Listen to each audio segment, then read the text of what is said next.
Laymen's evangelical fellowship స్థాపకులు కీర్తిశేషులైన దానియేల్ గారు 1960వ సంవత్సరం ఫిబ్రవరి 18వ తేదీన చేసిన ప్రసంగం.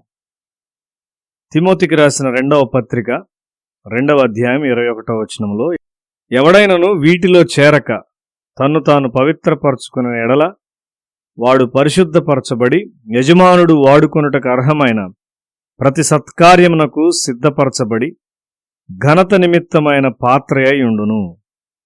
నీవు ప్రార్థించుచు దేవుని వాక్యము ద్వారా పవిత్రపరచబడుచు ఉండగా నీ సాక్ష్యము ఇతరులకు ఇవ్వడానికి మరియు ప్రభు కొరకు పనిచేయడానికి ఒక మార్గము నీ కొరకు తెరవబడుతుంది. ప్రాముఖ్యత కొరకు నిన్ను నీవు ముందుకు నెట్టుకొనవద్దు. నీ ప్రార్థన ఎప్పుడైనా వ్యర్థమైపోవునని తలంచవద్దు. నా యవనకాల ప్రార్థనలకు చాలా స్పష్టముగా జవాబులు ఇవ్వబోట నేను చూచున్నాను.